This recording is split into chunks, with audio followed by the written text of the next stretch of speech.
આજે આપણે આ સવાલ લખીશું કે દ્રવ્ય અવસ્થા પર તાપમાનના ફેરફારની અસર જણાવો. તો સાદી ભાષામાં આપણે અવસ્થાઓ અલગ અલગ હોય. જેમ કે પહેલાં આપણે ભણીએ ઘન અવસ્થા. તો આ જે ઘન અવસ્થા છે તો ઘન અવસ્થાને હું વાત કરું, મતલબ ઘન અવસ્થામાં ધારો કે આપણે ઉદાહરણ લઈએ પાણીનું. તો પાણી ઘન અવસ્થામાં કયો સ્વરૂપમાં હોય? તો કે બરફ સ્વરૂપમાં હોય. બરાબર. હવે એનું જ્યારે ગરમી આપું છું, ગરમી મતલબ ઉષ્મા આપું છું, ઉષ્મા આપું છું ત્યારે તે કઈ અવસ્થામાં થશે? પ્રવાહી અવસ્થામાં થશે. કઈ અવસ્થામાં થશે? પ્રવાહી અવસ્થામાં થશે. હવે આ પ્રવાહી અવસ્થાને જ્યારે હજુ હું ગરમી આપું, જેમ કે વાત કરું બરફ છે, બરફને હું ગરમ કરું તો પાણી થાય, હે ને? હા, એ ઉદાહરણ બી આપણે લઈ લઈએ. ચાલો અહીં ઉદાહરણ લઈએ બરફ. અહીં પ્રવાહી અવસ્થાની હું વાત કરું તો કે પાણી. આ પાણીને વજન વધારે ગરમ કરું ત્યારે શું થાય છે? તેનું ઉષ્મા આપું છું અથવા તેને ઉષ્મા ઉર્જા ગરમી આપું છું તો તે વાયુ અવસ્થામાં પરિણમશે, મતલબ વાયુ અવસ્થામાં રૂપાંતરિત થશે. વાયુ અવસ્થામાં શું હોય? તે વરાળ હોય. હવે દેખો, વાયુને હું ઠંડુ કરું છું તો વાયુને ઠંડુ કરતાં શું થાય? પ્રવાહી થાય. બરાબર. વાયુને ઠંડુ કરતાં પ્રવાહી થાય. જ્યારે પ્રવાહીનું ઠંડુ કરો તો પ્રવાહીને ઠંડુ કરતાં શું થાય?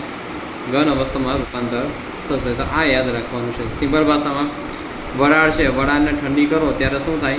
જેમ કે વાયુ વરાળ છે, વરાળને ઠંડી કરો તો પ્રવાહી અવસ્થામાં આવશે. આ તમારા ઘરે પાણી હોય તો પાણીને તમે ફ્રીજમાં મૂકો, ફ્રીઝરમાં ઠંડુ જ થાય ને? તો ઠંડુ કરતાં કઈ અવસ્થામાં આવશે? ઘન અવસ્થા. હે ને? પાણી હોય, પાણીને તમે ઠંડુ કરો તો ઘન અવસ્થામાં મતલબ બરફમાં પાણી રમશે. હવે દેખો, વાયુને હું ઠંડુ કરું તો ડાયરેક્ટ ઠંડુ કરતાં ઘનમાં પણ થાય છે. તો એ વધારે વાર લાગે, વધારે ટેમ્પરેચર આપવું પડે. બરાબર.